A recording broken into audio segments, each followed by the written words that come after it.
इस्लामपूरमध्ये ऋत्विक नावाचा शांत साधा मुलगा राहत होता. तो स्वतःच्या गिरणीच्या कामात रमलेला, आईवडिलांची जबाबदारी सांभाळणारा.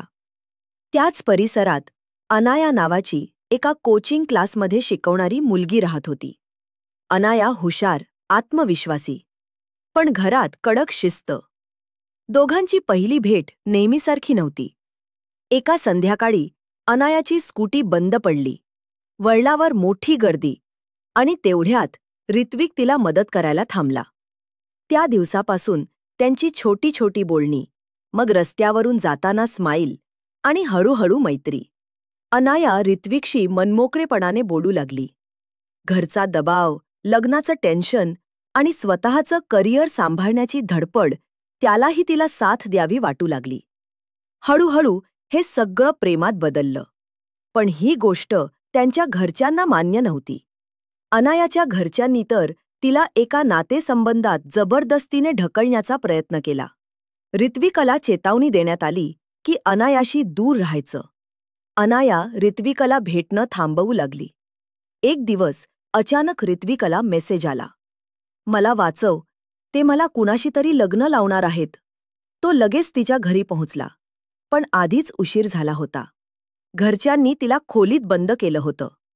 तिथून तिने पळून जायचा प्रयत्न केला आणि परिस्थिती अधिक ताणली गेली.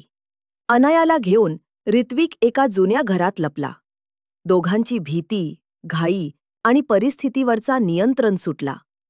घरच्यांनी पोलीस तक्रार दिली की मुलगी पळवली आहे. पोलीस शोध सुरू झाला. एका रात्री घाईत दोघे बाहेर पडत असताना अनायाचा पाय घसरून जिन्याजवळ दुखापत झाली. आवाज झाला आणि घरमालकाने पोलिसांना माहिती दिली. पोलिसांनी ठिकाणावर छापा टाकला. ऋत्विकला अटक झाली. अपहरण आणि बळजबरी असा चार्ज. अनाया हॉस्पिटलमध्ये. ती सतत सांगत होती, "मी स्वतःच्या इच्छेने आले, ऋत्विकचा दोष नाही." पण कायदा पुराव्यावर चालतो. ऋत्विक जेलमध्ये.